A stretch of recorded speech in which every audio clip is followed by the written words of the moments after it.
So between pothos and Heartleaf Philodendron, I feel like they're both pretty equal in the amount of care they require and what kind of conditions they can tolerate.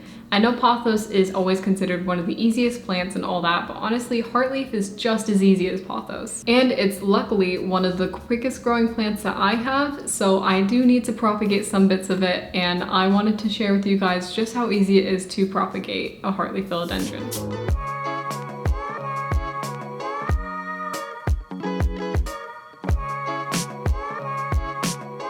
These are super easy ways to either make your plant fuller or just make more little plants. I find that they grow super quickly and that they root super quickly. I do mostly use the water propagation method, but I will show you how you can pin some plants in there to just not even make any cuts, and you can make your plant a lot fuller and happier. So first things first, before we even start propagating, you need to understand that propagation is super important for plants. When they get to that state where they're a bit overgrown and they start getting a bit leggy, it's super important to prune them back and trim them up, because then first of all, you're saving the plant a lot of energy just making those vines when it could be making leaves. And leaves are what produces the energy for the plants. Without those, it wouldn't survive. But also it just keeps the plant a bit tidier, and especially when it's in your home, if it gets a bit reckless, it just isn't always the best for the plant. So the plant we're going to be using today for the example is my regular green Heartleaf Philodendron. This is him right here, and he's already super full, and I don't have any issues with how, spread out the leaves are and all that sort of stuff. I don't think he's leggy at all, but he's just getting a bit too long for the spot that I have him in right now.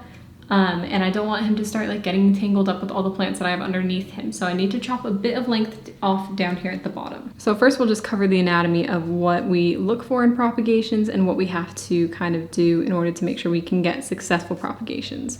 So if we look at the end of his stem right here, we have a node down here, we have a node over here, and then a node all the way up here where you can see some roots peeking out. And those are the things that are going to create the roots for us when we do propagate them. So we need a node. And then we also need a leaf, because like I said earlier, you can't produce energy for a plant unless you have leaves. Stems just aren't gonna cut it. So on each node that you cut, you wanna make sure you have at least one leaf. And then for the top bit right here that has an active growth point, you need another leaf on top of that new growth, because I've found that that just produced the most successful propagations, because you can do just the new growth leaf, but it's not a super fail-safe way to propagate your plants. So I'm going to make a couple of cuts and then have one node per cutting, and then the new growth point as a separate cutting as well. So I've made just a couple cuttings. It didn't need a huge trim, but I just wanted to trim it up a bit.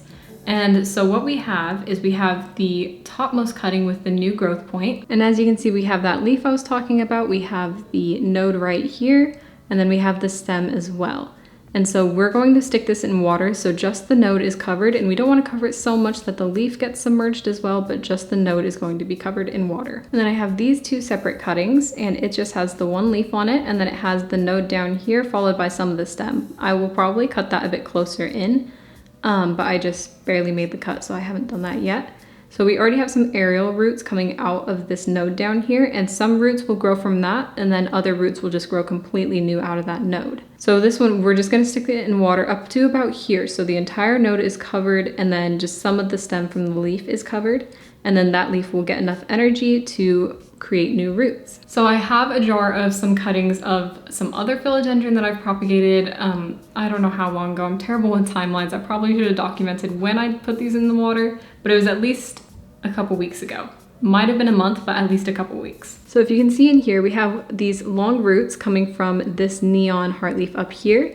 And those roots, I mean, they're obviously very ready to be planted into water already, but I haven't yet because I wanted to show you guys how they were doing. But initially for me, it always grows those really long roots, and then it starts branching out after that initial long growth. But yeah, these took, like I said, a couple weeks to a month to form how long these are.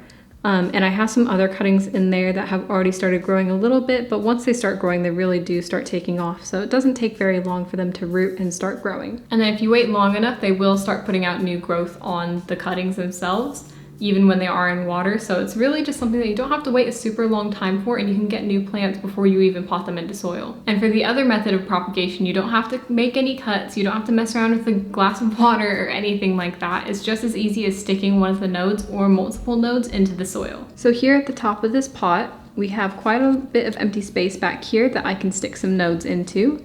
So what I'm going to do is I'm going to take this little stem right here and then stick the nodes. Remember what we talked about earlier, which ones are nodes and which ones are stems. You want to make sure at least one node is down there in the soil. And what I usually do is I grab a bobby pin to secure either side, but just make sure you stretch out that bobby pin first so it doesn't like clamp down on the stem. And then remember the aerial roots from the earlier propagation? Those will start to grow out more, and then they will grab onto the soil because they're searching for more water, and it's just a natural thing that the plant does. Because remember, Heartleaf Philodendron, when they grow in the wild, attach to trees and all that sort of stuff, and they are climbers rather than viners. So they have those roots for a reason, and those roots are always actively searching for more energy. So when you put them down in the soil, they will reach for that energy that's in the soil, and then they will grab on and like take root, and then eventually, kind of similar to string of hearts, you will get new growth points from those. And then you'll just end up with a big full pot. So it's super fun, and it's a really low-key and like hands-off way to propagate some of your plants, especially if you don't like taking cuttings or pruning and that sort of thing. It's just really easy to do that. But yeah, those are the really easy ways to propagate Heartleaf Philodendron, and I hope they work out for you. And like I said, this works with any type of philodendron, whether it's Brazil, silver stripe, if you want in the fancy ones, neon, all that sort of stuff. It works with all the variations just because they all have the same like anatomy to them. But I hope this was helpful for you, and if it was, give the video a thumbs up, and I'll see you guys later. Thanks for watching.